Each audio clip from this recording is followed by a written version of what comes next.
Bienvenue sur cette chaîne YouTube dédiée à ceux qui veulent utiliser le droit comme outil au service de leur réussite. Je suis Alexiane Wins, avocate au barreau de Bruxelles et depuis 2011, j'aide les indépendants à relever les défis juridiques qui se présentent au cours de la vie de leur entreprise. Sur cette chaîne YouTube, je vulgarise le droit et partage avec vous des trucs et astuces issus de ma pratique. Pensez à vous abonner parce que comprendre, c'est déjà avancer. Bonjour et bienvenue dans cette nouvelle vidéo. Je suis ravie de vous retrouver pour cette série consacrée aux risques liés à la création d'une SRL lorsque l'on est plusieurs personnes à faire ce projet ensemble. Alors si vous n'avez pas encore vu les vidéos précédentes de cette série, je vous invite à aller les regarder parce que on a vu dans ces vidéos comment l'actionnariat est réparti, comment est gérée une SRL, comment est administrée une SRL, comment fonctionne aussi l'Assemblée Générale, quel est son rôle, comment est-ce qu'on peut gérer tout ça. Bon, et on a aussi vu dans ces vidéos précédentes les risques qui pouvaient survenir pour chacune de ces étapes. Bon, aujourd'hui, dans cette vidéo, je voudrais qu'on voit vraiment ensemble ce qui se passe lorsque la situation est vraiment inextricable, lorsque le conflit est intense et que quelque part c'est devenu un peu insoluble comme situation.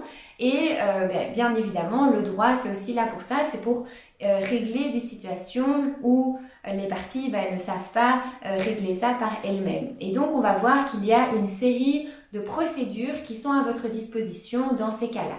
Alors je vous en parle aussi pour vous montrer qu'il y a vraiment, en fait, mais bon, ça c'est mon avis personnel, il y a vraiment des raisons à anticiper ces situations, il y a des raisons à essayer d'éviter d'en arriver là. Parce que vous allez le voir, lorsque l'on rentre dans une procédure, c'est plus complexe, vous allez avoir besoin d'avocats, votre adversaire aussi, ça va prendre plus de temps, ça va vous demander d'y consacrer de l'énergie forcément, de vous impliquer dans ces processus-là. Et souvent, lorsqu'on arrive à ce point-là, c'est quand les frustrations, on va dire d'un point de vue humain, on n'est pas des robots, les frustrations que l'on a accumulées sont vraiment intenses et on a ces ressentis-là. Et ça, vraiment, en organisant les choses différemment, on peut en tout cas tenter d'éviter au maximum de se retrouver dans ces situations-là. Alors évidemment, le risque zéro n'existe pas. Il y a toujours le risque que ça ne fonctionne pas avec vos associés. Mais en tout cas, il faut vraiment essayer d'éviter d'en arriver là. En tout cas, personnellement, je trouve que c'est une manière saine de démarrer un projet. Ici, dans mes vidéos, je vous explique aussi comment éviter les obstacles, comment mettre en place toute une série d'éléments au niveau juridique pour que votre société finalement déploie ses activités et soit une réussite.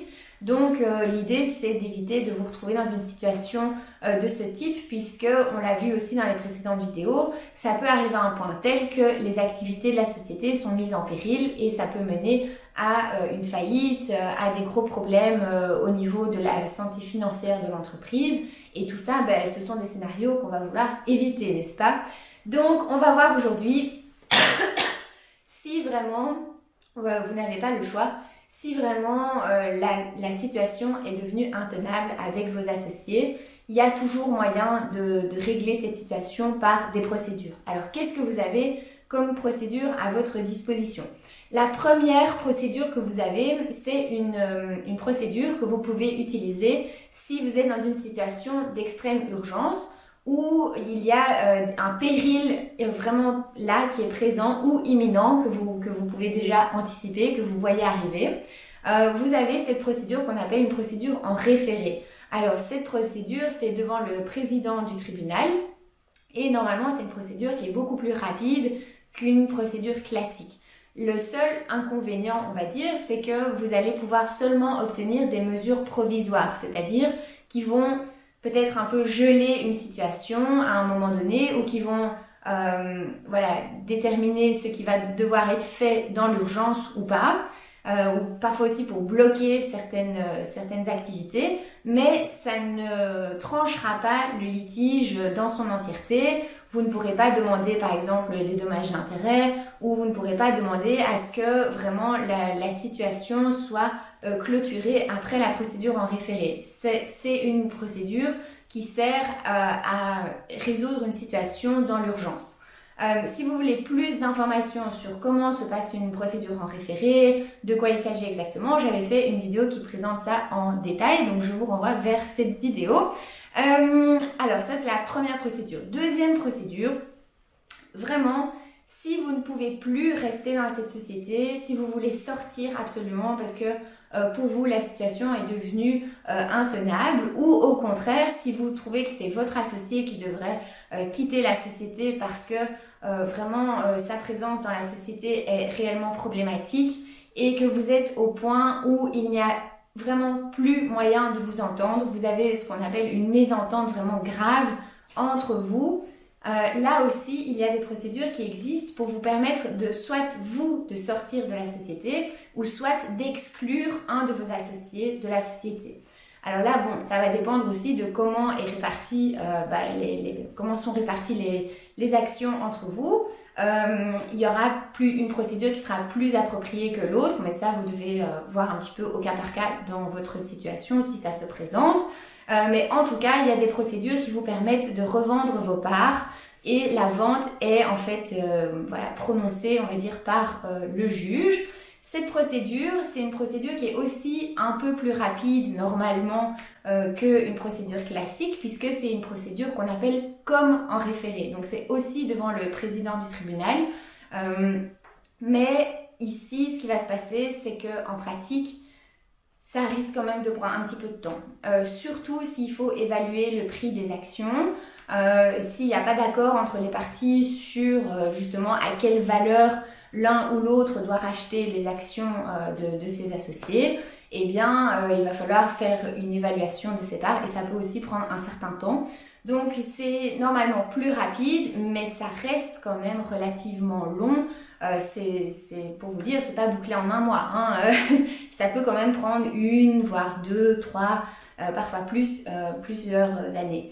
Donc là, même si c'est comme en référé et que c'est normalement un peu plus rapide, ça reste un processus judiciaire, ça reste une procédure et il faut respecter aussi les droits des uns et des autres et tout ça prend un petit peu plus de temps. Donc ne croyez pas que vous allez pouvoir éjecter votre associé ou sortir de la société du jour au lendemain, ça va prendre un petit peu de temps. Mais finalement, au bout du compte, vous pourrez dénouer cette situation. Donc ça, c'est pour les 2 premières procédures. Il y a une 3e procédure que vous pouvez utiliser si ça se présente dans votre cas précis. C'est ce qu'on appelle une procédure en responsabilité des administrateurs. Mais ça, c'est une procédure qui est à votre disposition seulement si vous pouvez constater et prouver que une des personnes qui est nommée administratrice, a commis des erreurs dans sa gestion, dans son administration de la société. Et ça, c'est parfois un peu compliqué en pratique puisque vous allez devoir vous-même apporter les preuves de ces fautes de gestion. Et pour ça, il va falloir avoir un dossier de pièces. Là aussi, j'ai fait une vidéo sur ça. Amener des preuves dans votre dossier, c'est que comme ça que vous allez pouvoir convaincre le juge que votre adversaire a commis une faute et que le juge pourra vous donner raison. Le juge, il n'est pas là pour croire l'un ou l'autre. Si vous avez un dossier qui est vraiment bien étayé, qui apporte des éléments concrets sur lesquels on peut s'appuyer, eh bien ça sera en votre faveur. Mais donc en pratique, ça rend aussi ce type de procédure un peu plus complexe et les chances d'aboutir sont peut-être pas toujours très faciles à évaluer puisque ça dépend énormément de circonstances, de faits, ça dépend énormément d'une situation concrète, de faits réels. Donc là, il va falloir un petit peu voir en pratique. Donc ça, ce sont les procédures que vous avez à votre disposition. Maintenant, ce qu'il faut aussi savoir, c'est qu'il y a beaucoup de sociétés qui sont dans ces situations-là et qui ne font rien. Et en fait, la société périclite, les activités ne sont plus faites comme elles devraient être faites de manière professionnelle. Tout prend un petit peu des proportions différentes et finalement, il commence à y avoir des problèmes au niveau de la société, de son cash flow, de ses revenus, de ses facturations, qui peut mener à une situation financière assez désastreuse parfois. Et en l'absence d'action par les associés eux-mêmes, il faut aussi savoir qu'il y a des recours à la disposition des créanciers, des travailleurs. Il y a aussi les administrations, l'État peut aussi avoir des recours contre la société et contre les associés éventuellement. Notamment, les créanciers peuvent citer la société en faillite. Il n'y a pas que le dépôt de bilan qu'on connaît assez fréquemment. Donc ça, ce sont les associés eux-mêmes qui déposent le bilan, qui font aveu de faillite. Bon, ça c'est une manière. Mais une autre manière de faire faillite, c'est quand des créanciers qui sont impayés constatent que la société est en situation de faillite et du coup poursuivent la faillite de la société puisqu'elle est en cessation de paiement et que les autres conditions de la faillite sont remplies. Donc ça, c'est aussi une procédure, non pas qui est à votre disposition, mais à laquelle vous risquez de vous exposer si le conflit entre vous et vos associés devient tel que la société en pâtit vraiment fort au niveau financier et qu'il y a quelque part qu'il y a un peu un point de non-retour qui est atteint. Sachez aussi que d'autres personnes peuvent donc actionner cette procédure de faillite. Donc tout ça pour vous dire quoi? Vous voyez que ce sont quand même des scénarios à essayer d'éviter.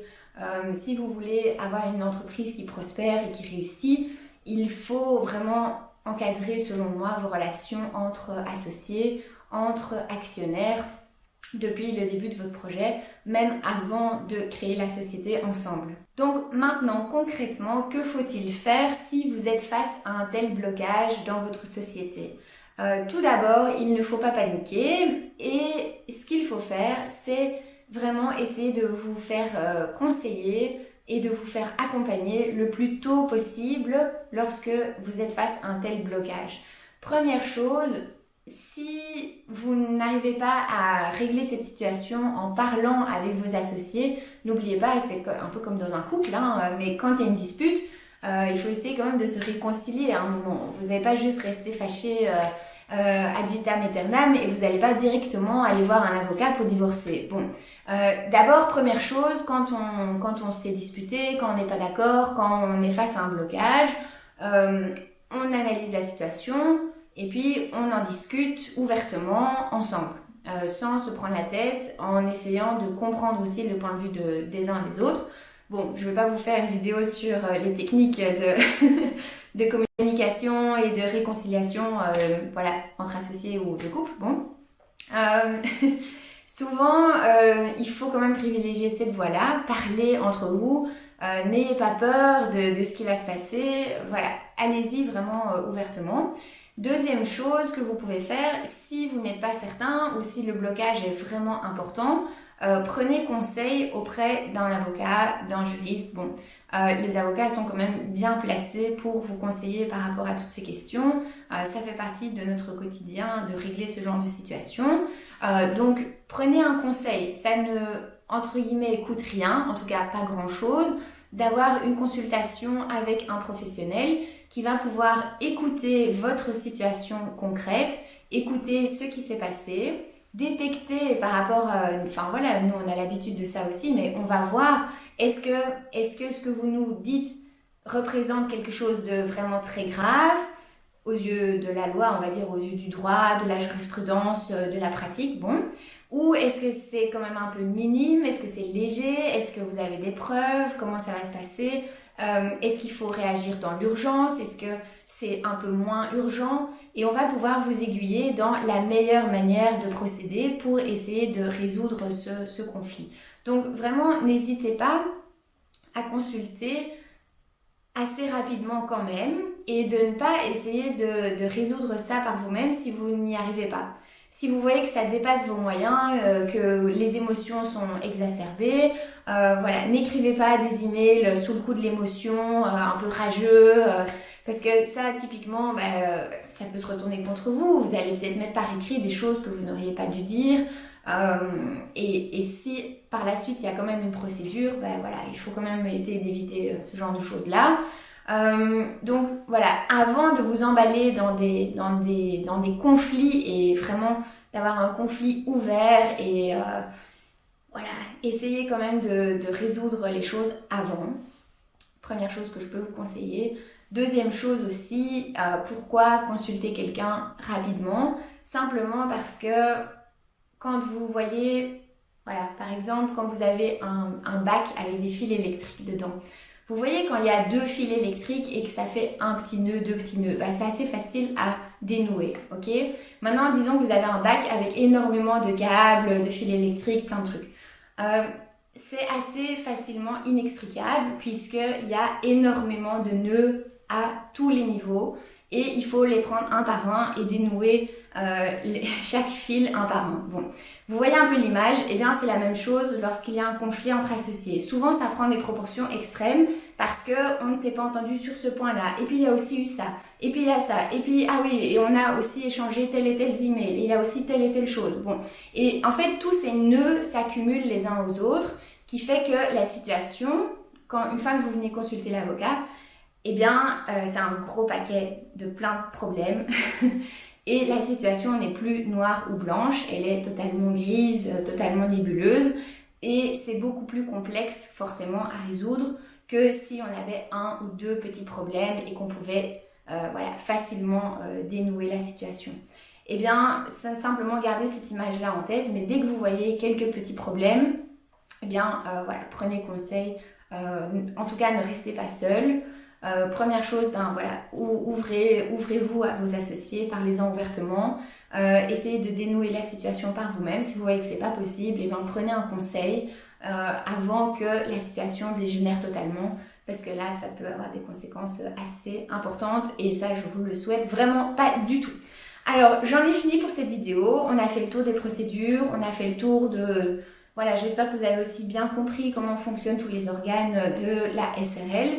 Maintenant, on va voir dans la dernière vidéo de cette série ce que vous pouvez faire concrètement pour anticiper tout ça, comment organiser les choses de manière ultra préventive pour éviter au maximum de vous retrouver dans cette situation. Et on se retrouve donc dans la prochaine vidéo pour parler de ça. À très bientôt, ciao ciao.